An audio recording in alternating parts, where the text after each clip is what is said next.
I would like to start by welcoming you all to LSDM, to this masterclass. Thank you all for joining us. And thank you, Roopali, for accepting our invitation. Today, we are starting a new cycle of masterclasses, so feel free to join us every Wednesdays at 6 during the next 7 or 8 weeks. We are still planning the last masterclasses. For updates on the next sessions, just follow our Instagram, Facebook, or LinkedIn page, and feel free to attend anytime you want. For today's masterclass, we invited Roopali Rawat, our alumna from our Master in Design, who I had the privilege to meet in London in October. She was there for our graduation ceremony. And we invited Roopali to share her experience as an entrepreneur, explaining us more about her project, Fab Point, which is a sustainable fashion design project that aspires to create an ever-evolving ecosystem for the saree upcycling. As usual, we will save some time in the end of Roopali's presentation for Q&A. So feel free to write your questions in the chat box, or if you prefer, by the end of the presentation, just use the raise hand tool and I will moderate the questions. Thank you so much for joining us. Roopali, the stage is yours. Thank you so much, Mafilda. So firstly, I would like to take this opportunity to thank LSDM as well as the team people to provide this platform for me to share my experience here. So thank you so much. And I'm truly humbled with this. So without further ado, I would first like to state the fact that I'm no businesswoman or a big marketing person or somebody who always aspired to be an entrepreneur. I was very happy to be a creative designer working for a corporate company and teaching as a teacher, but still here I am sharing my fab and not so fab journey with all of you about Fab Point. So I'm happy to be doing that. So yes. I'll go ahead. So I would first like to start with what the whole concept of Fab Point or of the concept was. So it is an ethical ecosystem for saree upcycling, where the whole idea was to have a one-stop shop for upcycling sarees into various lifestyle and apparel products. I truly believe that saree is just not a yard of fabric, but it is rather a 6-yard long story, which is full of emotions and so many memorable occasions for a woman. And sustainability and sentimentality are the seeds that have sprouted this concept. Our mission has been always about having an artisanal human touch, and we like to support the local economy. And that's where you are seeing those 3 icons, where we are talking about upcycling products through designing. We are talking about restoring the products which we already have. And we are also talking about upselling the products which we already own. So that's what our main pillars is. And as I mentioned, we want to have an ecosystem where we are helping the women artisans and the local community in and around us and trying to give back to the society. So the whole idea here is that I feel as entrepreneurs, it's just not about ourselves. It's also about how you can encompass things in and around you and give back the society what we can in our hands, and do it in a more sustainable way. And our values and beliefs, I think, is something which if in case we stand true to, will definitely reflect in our work. And I think it's very important, because that keeps the passion alive, and that keeps you going in times when you are unsure about yourself. So if your values and your beliefs are reflected in your brand, in your work, it will keep you going for for a very long time, and it will be the fuel to the fire. Yeah. I'm sorry. Roopali, and Yes. how this idea came up, because we know that this started to be an idea during your final project. Can you tell us a little about this? Yes. So this idea came up as an ADP project in LSDM which I just finished the course in. And when we were told to select a topic, I was absolutely very clear on a couple of things. Something where I was like, I have to do something which is around my culture, my heritage, because I truly wanted to feel rooted to where I come from and try to do something or come up with a solution to a problem which will help the people in and around me. I was very clear on that. And then my second step was when the research and the design process came in. So that's where I would like to highlight the fact that when we were doing the research process, I realized a couple of things. When we were talking about primary data, secondary data, but I think what's also important is also about listening to your intuition. I think being intuitive is equally important, where you listen to your little inner voice somewhere and you're like, you know what, uh, it's not a bad idea to just listen to it, and let's not a bad idea to validate what it's actually talking about. So that's where I realized that I how about identifying a problem there which I feel very intuitively about. So and that was about the fact that we have so many saris, we hoard so many saris in especially on the Asian side, in India especially, and we are so emotionally attached, we don't want to let go of it, and that's a problem. But it's not really proved anywhere. I did not find any numbers anywhere, and I think that's where validation is so important. And that's where it came. That's where the course also taught me that we need to validate a problem which we intuitively feel about, and then probably try to create solutions which would help things to go in and around that particular problem. So the fact that I came up with Fab Point is also, I think a lot of credit goes to the college for giving me the opportunity to do that, and also to the tutors to push me to think in a way, and to kind of push me to come to a point where I'm like, you know what, I think I can do better. I think I can do better. And it's just not about being a designer. It's also about, that a designer can also be a business person, and there may be many things which I may not have learned in the course, or I may not have learned in the past. And it's okay to accept it. And it's okay to kind of have the right people in your team to support you with that. Because having the right mindset is very important. Having the passion for it is important, and things can happen in around it if you really want it to happen.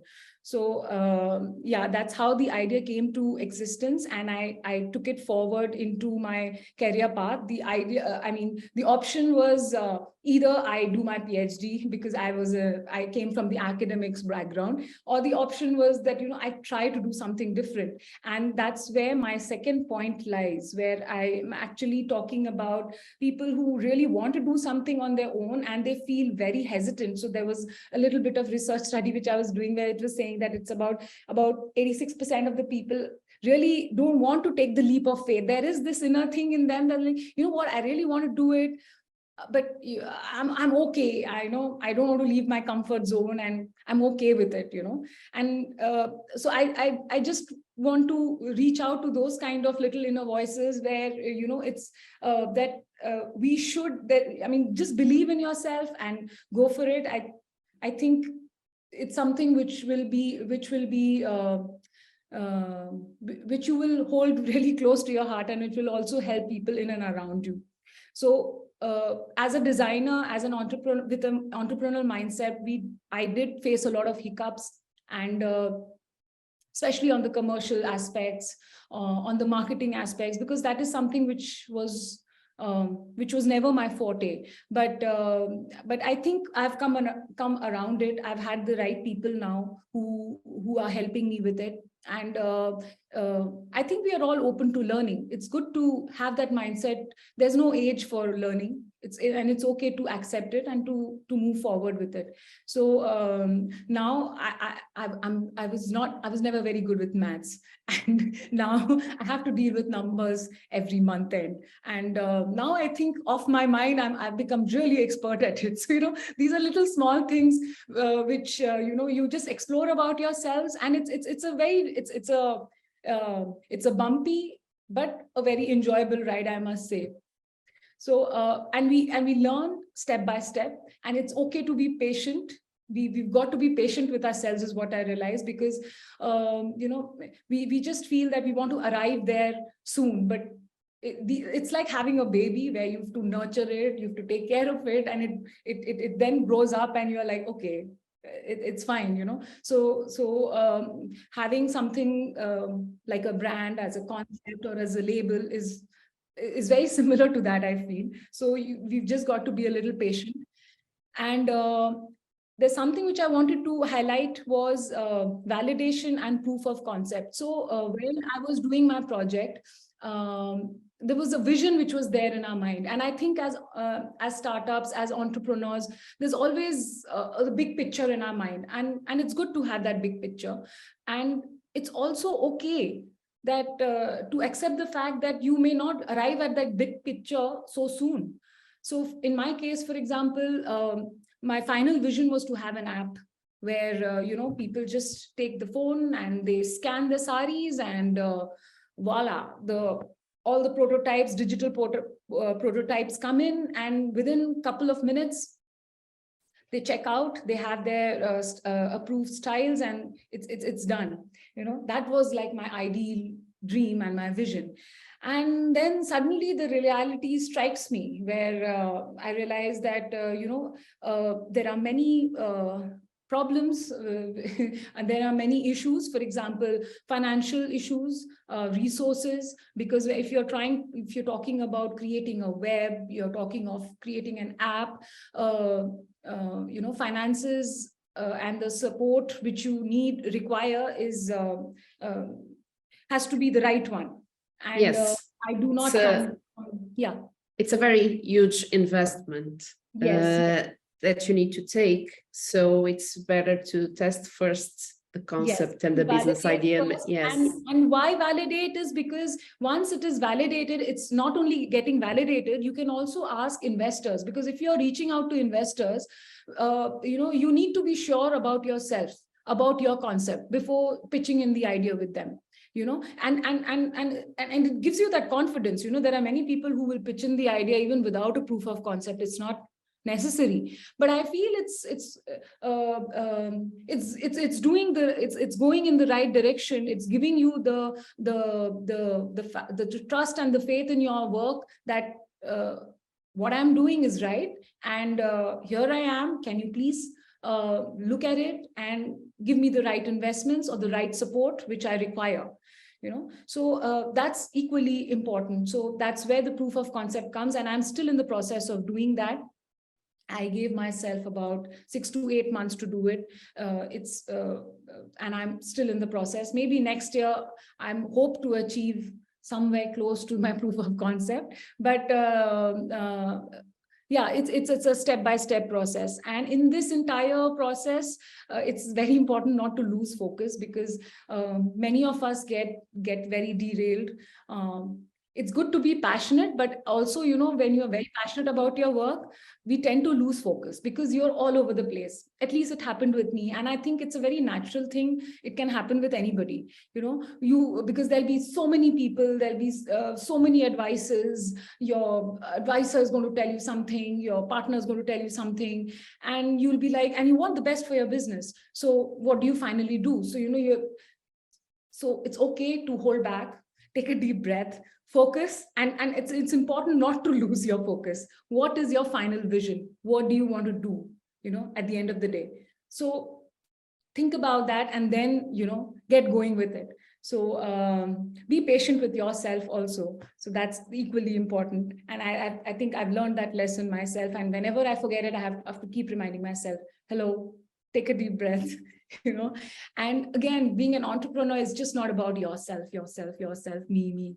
I think a true entrepreneur will always be us, we, my team, my networks, and they build that network, they build the team together, the like-minded people together. So I was just sharing that story about my couple of interns who worked with me from the time we started. Yes. And it was such a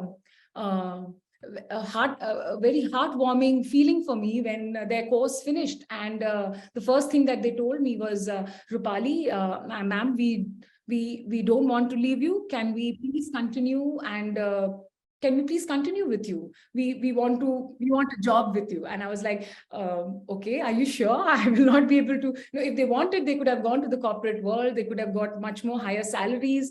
I mean, they had a career path all charted out for them, but they chose to be with me. And it was, and when they told me that we enjoy working with you, we like what we are doing, that was also like a proof of concept for me, because it's just not only me who's thinking about, how I feel about my topic or my subject or things like that. It's also about the people who are working with you in the team. What do they feel about it? How passionate are they? Are you able to inculcate the same passion in them?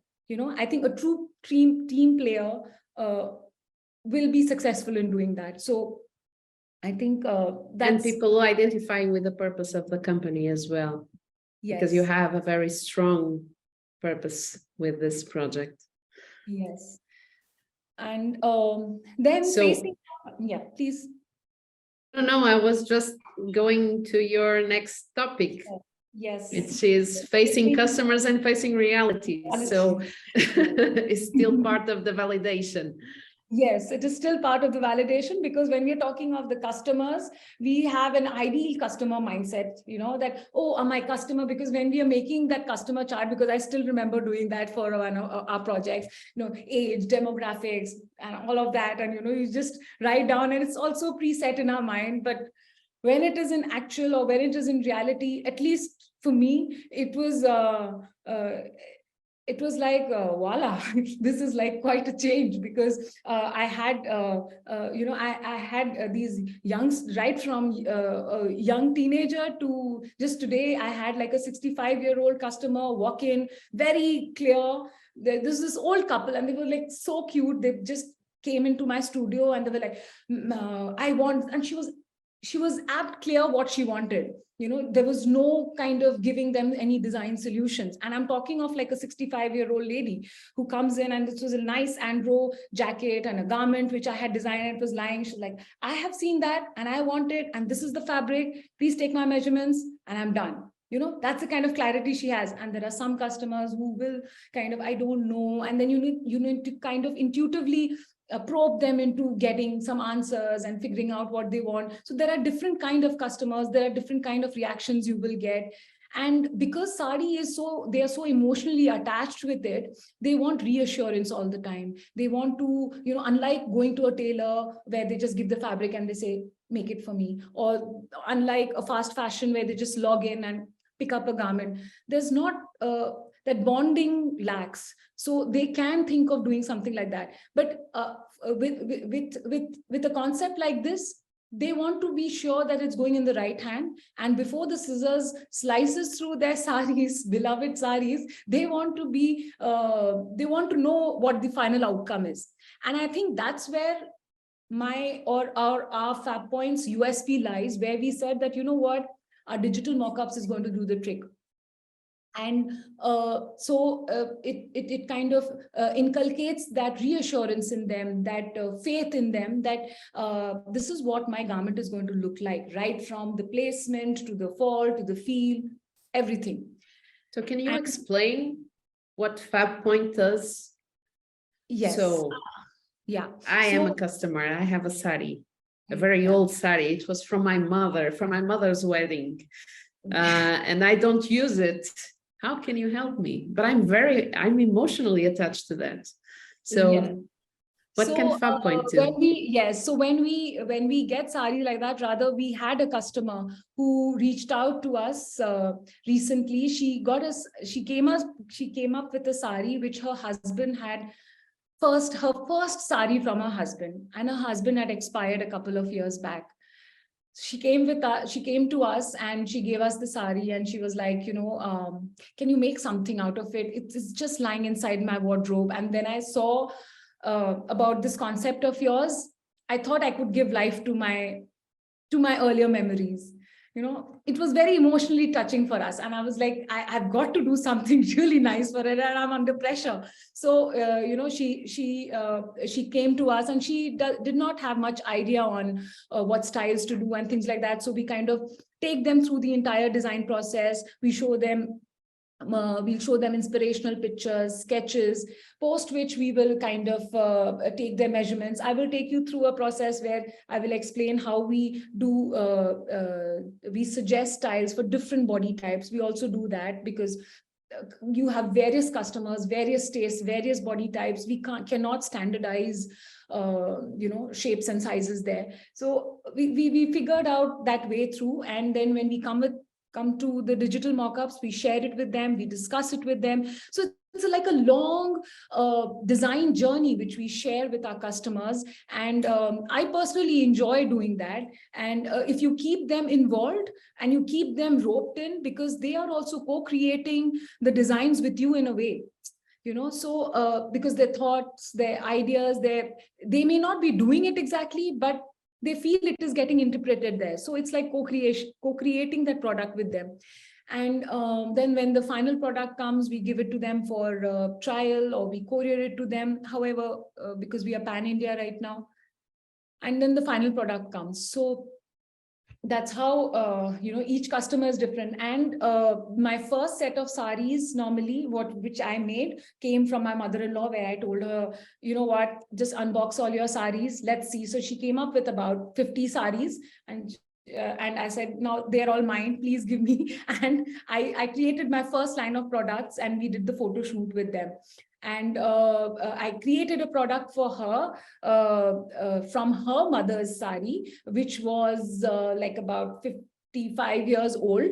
And the person you are seeing on the screen unboxing Fab Point is my mother-in-law. And she was so overwhelmed when she saw the product, because that was her mother's sari again, and her mother had obviously expired many, many years back. But she was like, you know what, this was her favorite sari, and I'm seeing something out of it. I can use this thing every day. And I could see the emotional attachment and the excitement in her when she was seeing it. It was absolutely thrilling.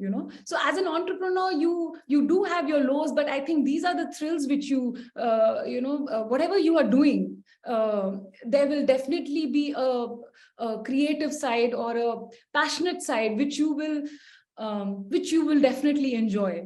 And it can't be really explained, it can be experienced. Yeah. But it's not always so nice. There are also customers who will be a little grumpy about the cost aspect, because they don't understand that you're going through the design process. They feel that, you know what, I'm giving my old sari, so why is the cost so much? It should be lesser. They don't realize that, it's just not about old fabric. It's about, consulting. It's about investing my time. It's about investing my resources in creating something. They will not understand that. And I think a lot of people have that mindset. So it's not something which I can change over time, but maybe with time. Yeah, with time, can happen, step by step. Absolutely. Yeah. But you are also receiving some feedback from your customers that allowed you to incorporate and even improve your ideas throughout time. Can you share something? Because I think it's your next slide, right? Yes, I was about to go to that. Yeah. Yes, constructive criticism. So I wanted to say that one thing constant is the change. So I think for us, The only thing is about accepting that there is going to be change, and we've got to be open to ideas. So I had the feedback. So when we started off, we kept getting feedback about sizes, because we thought that we're going to, like all other brands, ready to wear brands, we're going to have fixed sizes, S, M, and XL. But voila, we realized that that's not the case, because we had so many people come back to us criticizing that, this is not right, this is not fitting, you know what, I'm not liking it on myself. They may like it on the body form, they may like it on the photo shoot, but they're not liking it on themselves. Why? Because a body form is very different from them. So that's what made us, so they did criticize, but it was a constructive criticism. And we realized that, you know what, let's suggest styles based on different body types. So we identify different body types. If you can see, the little background here under constructive criticism, that's a sheet of a Google sheet, which is peeping through. And we identify these body types, and we share this Google form with the customers, and we will ask them. And it's just 5 questions, 4 to 5 questions. It doesn't take them much time, but it does give us an idea as to how we can cater to their taste and to their body type requirements, and suggest styles to them accordingly that they may like or they may love. So, it was a constructive criticism, and definitely it can happen only when you're open to ideas and you are ready to accept that change. Because there were a few examples here, like examples, some of the ladies they didn't want to cut their saris. They were like, you know what, I love my sari too much. I don't want to cut it, but I still want to have something which is different. I still want to upcycle it. What can you do for me? So I was like, okay, now this is what I had not thought of, not cutting it. So now what do I do? So what I did, I will share with you in the next slide.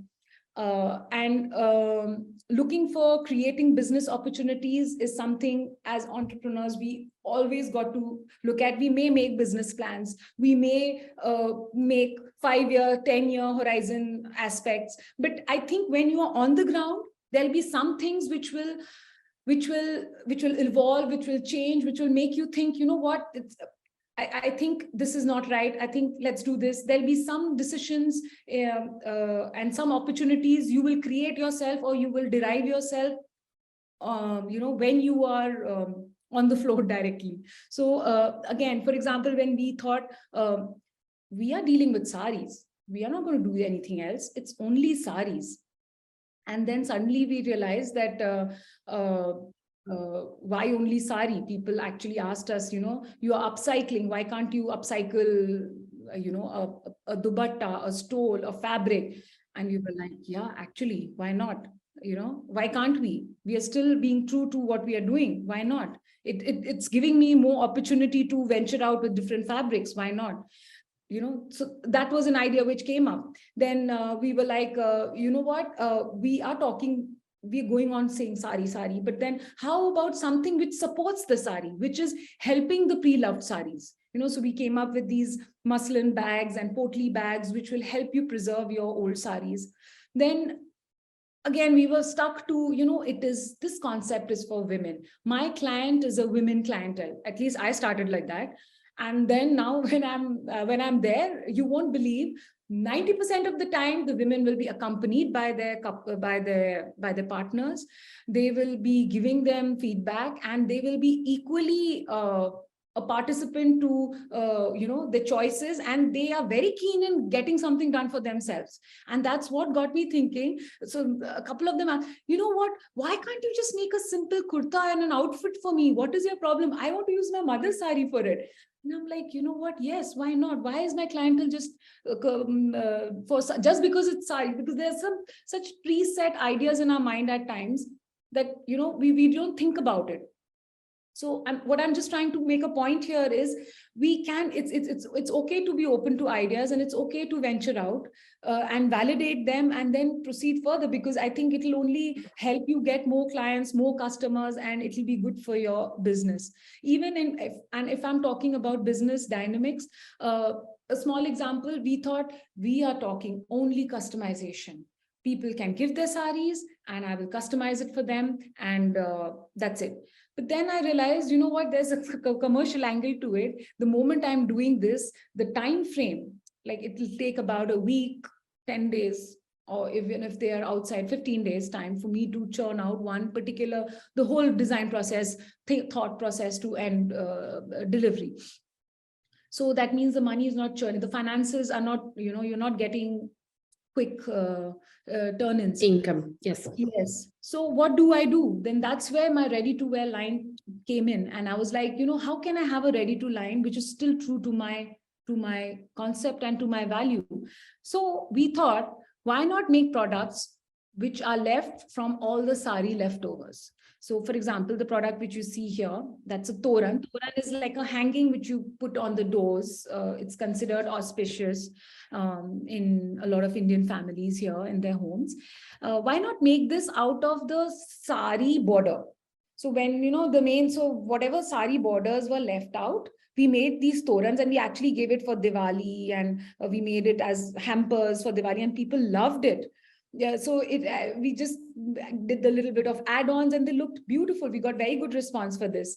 And then whatever fabric bits were left, we kind of, whatever you're seeing here, this little bag is all made out of the sari fabric leftovers in the tailoring area. So when the day gets over, one of my interns or even myself, our duty is to go and pick up fabrics which are big enough, which can be stitched here.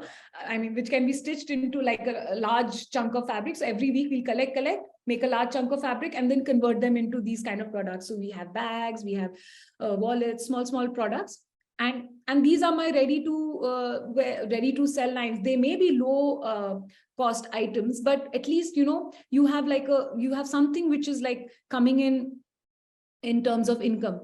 Then again, this, what I was talking about, creating and evolving, is about those muslin bags, which, women actually came up asking, how can I preserve my old saris? And this is how you can, it may not be from a sari, but it is for the sari, it's like that. And then these are these little potpourri bags which we made, which is again used to kind of keep natural fragrance in your closet. These are dried flowers which can you can put essence oils and it can be kept in your closets rather than having those artificial fresheners, and it can be reused. When the essence goes away, again re-put it. So my point is, we need to keep creating, evolving, and in our own way. So when I was talking to you, going back to my earlier point, where I was talking about how can we do something different without cutting? So this is what we did.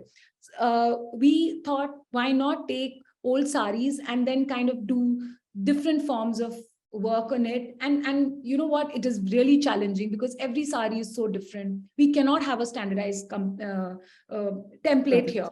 But yeah, for example, here, if you see, it was like an off-white and a red sari. It was a very old sari. This lady came to me. She was like, I don't want to cut it. It's a very expensive silk sari, but I want to look different. So you can see the surface printing. We created these prints. It's actually gold. It's showing beige here, and it looked brilliant. You can see her all smiling, and she's actually a Insta influencer. She was so happy wearing it, and I mean, I till now I'm getting comments on this particular piece. So, it is something very nice where we are revamping the sari in different ways without cutting it, and you can still look different. And for women, looking different is very important. We can't afford to look the same every time in every place, right? So we cannot keep repeating the same sari over and over again. How much of repetition will you do? So, here we are. Fab Point has an answer for it.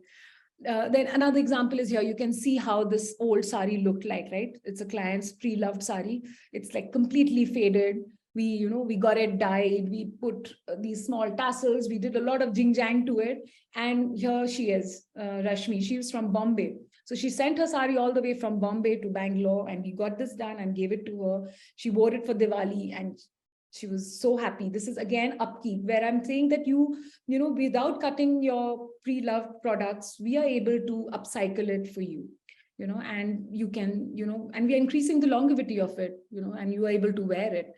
So coming to the most important part is, as a brand, as an entrepreneur, how are you differentiating yourself? What is your USP? And most important, how are you going to talk about your USP and create that awareness in your or amongst your target audience? So I think the approach can be very different for different people.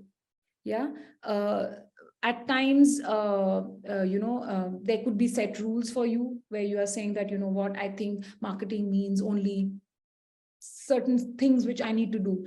But I think you've just got to figure out what your brand and your requirement is and go with it. So for example, if you talk about my USP or Fab Point's USP, it's I think where we really are good at is the digital mock-up. So here you can see an example where the client came up with her marriage red sari. That's what you can see. And she had worn it during a marriage just for once. And then after, like, it's been like 20 years of her marriage, and then she came to us. She's like, I want something to wear with it, but I don't want to look like a bride. What do I do? So we made some flat sketches. We figured out what she liked, and we did that entire process, which I showed you, of figuring out what her body type and all that. And you can see the digital mock-up. It looks so real. It looks as if a model is actually wearing it. So we did this mock-up, and she was quite happy with it. And you can see the actual version also, the little details here.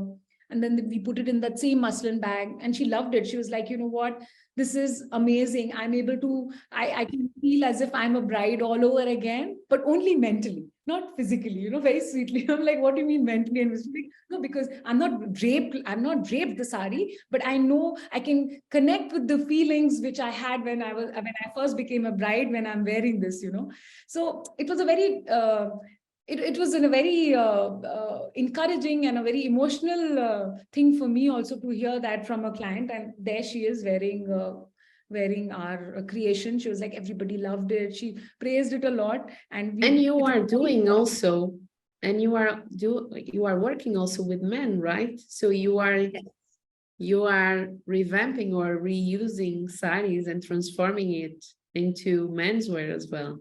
Yes, we are starting to do that, because I've been getting a lot of criticism, constructive criticism in and around that you should be doing men's. Men are less fussy, Roopali. That's what I was told. And I'm like, okay, let me figure that out.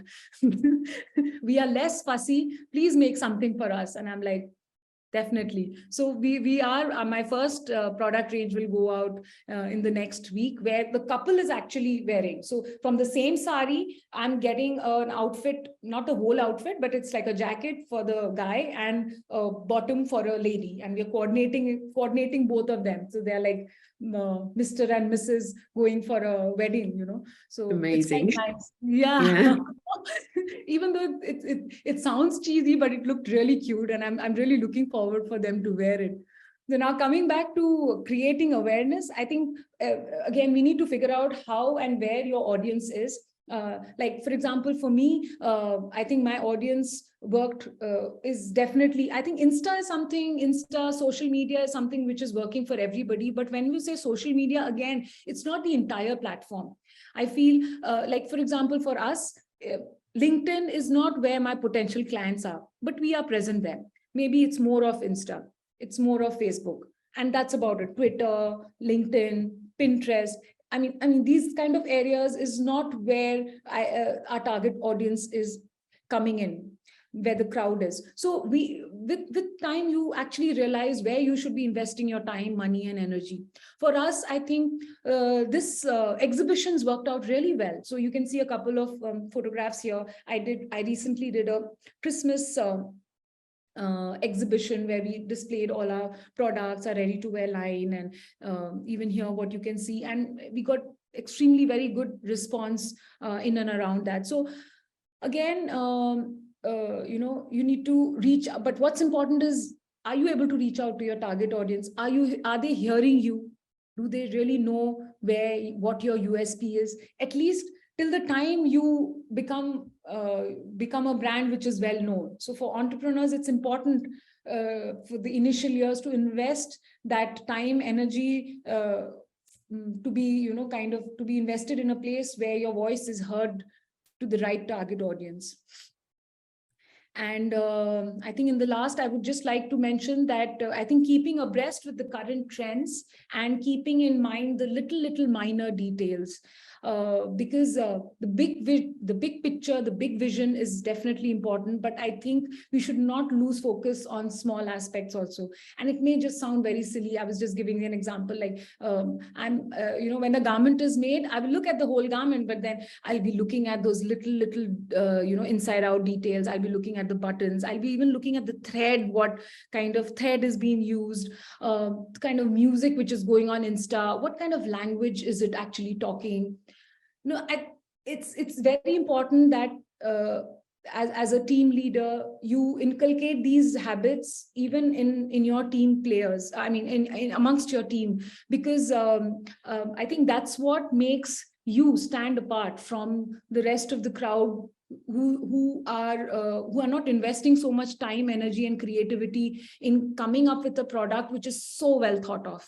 It's like a complete package then. So I think that's where we should not miss out, and keeping abreast with current trends, not only on the social media platform, but even on what's where should your exhibition be, what is the latest styles, what is it that you really want to do, whether it is digital marketing, whatever it may be, software related.